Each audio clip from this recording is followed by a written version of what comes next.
UDF മുന്നണിയായിട്ടാണ് ഇവിടെ മത്സരിക്കുന്നത്. പുറത്തുനിന്ന് ആര് പിന്തുണ പ്രഖ്യാപിച്ചാലും അത് അവരുടേതായ കാരണത്താലാണ്. അതിന് ഞങ്ങൾക്ക് മറുപടി പറയേണ്ട ബാധ്യതയില്ല. ശക്തികളുടെ വോട്ട് വേണ്ടെന്ന് വെക്കാൻ UDF തയ്യാറുണ്ടോ എന്നാണ് LDF ചോദിക്കുന്നത്. ഇടതുപക്ഷം തയ്യാറുണ്ടോ എന്നുള്ള തിരിച്ചു ചോദ്യമാണ്. കാരണം അങ്ങോട്ട് ഞാൻ പറയേണ്ടല്ലോ, ഓരോ പാർട്ടികളുടെ PDPന്റെ ചരിത്രം അതൊക്കെ പറയേണ്ട ഒരു സമയമല്ല.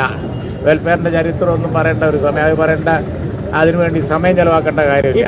അപ്പൊ PDP അങ്ങോട്ട്, വെൽഫെയർ ഇങ്ങോട്ട്, അതൊക്കെ ഈ തെരഞ്ഞെടുപ്പിൽ ഏശാത്ത കാര്യങ്ങളാണ്. അതും പറഞ്ഞ് നടന്നിട്ട് കാര്യമില്ല. PDPയുടെ പരസ്യ പിന്തുണ ഇടതുപക്ഷത്തിന് തിരിച്ചടിയാവോ എന്ന് അവരോട് കൂടി ചോദിക്കുക. എന്നിട്ട് ഞങ്ങളൊക്കെ കൂടിയാലോചിക്കുക, എന്നിട്ട് പറയാം.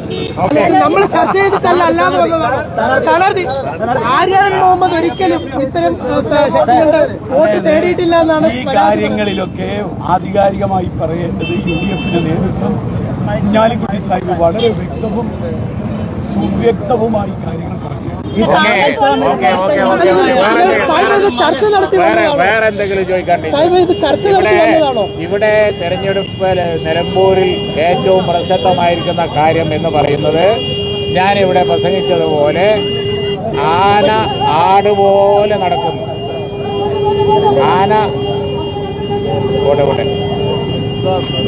ആന ആടുപോലെ അങ്ങാടിയിൽ നടക്കുന്നു. പുലി പൂച്ച എലിയെ പിടിച്ചു തിന്നുന്ന പോലെ മനുഷ്യനെ പിടിച്ചു തിന്നുന്നു.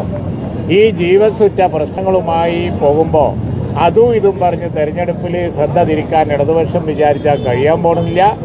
UDF സെറ്റ് ചെയ്ത ട്രെൻഡ്, ആ ട്രെൻഡ് മാറ്റാൻ ഇത്തരം പ്രചരണം കൊണ്ടൊന്നും സാധിക്കൂല. വെൽഫെയറോ PDPയോ ഒക്കെ പറഞ്ഞിട്ട് അവർ സമയം കളയണ്ട. ഇവിടെ ഷോക്കേറ്റ് മനുഷ്യൻ മരിക്കുന്നു. അതുപോലെ തന്നെ ഞാൻ പറഞ്ഞല്ലോ, അങ്ങാടിയിൽ ഇറങ്ങി ആളെ ചവിട്ടിക്കൊല്ലുന്ന ആന, ഈ വക പ്രശ്നങ്ങളാണ് ഇവിടെ കാതലായ പ്രശ്നങ്ങളായി ഉള്ളത്. അതിന് മറുപടിയാണ് ഭരിക്കുന്ന ഗവൺമെന്റിൽ നിന്ന് ജനം പ്രതീക്ഷിക്കുന്നത്. അതിന് കഴിയില്ലെങ്കിൽ ഞങ്ങളെ കൊണ്ട് കഴിയില്ല, വേറെ വല്ലവരും നോക്കട്ടെ എന്ന് അവർ പറയാൻ സമയമായി. അത് ഈ തെരഞ്ഞെടുപ്പിൽ നിശ്ചയിക്കപ്പെടും, യാതൊരു സംശയവും. LDFനോടുള്ള വിരോധം കൊണ്ട് അവർ പിന്തുണയ്ക്കുന്നതാണോ, അതല്ല നമ്മൾ ചർച്ച നടത്തി വരുന്നത്? അല്ല, ഇടതുപക്ഷം ശരിയാവൂല എന്ന് പ്രഖ്യാപനം നടത്തി സിറ്റിംഗ് MLA രാജിവെച്ച തെരഞ്ഞെടുപ്പാണ്, അത് മറക്കണ്ട. അപ്പൊ അതുകൊണ്ട് പിന്നെ ജനങ്ങളുടെ മുമ്പിലുള്ള ഏക ഓപ്ഷൻ UDF ആണ്, അതും മറക്കണ്ട. കൂടുതലായി ഒന്നും പറയാനില്ല. ഇല്ല.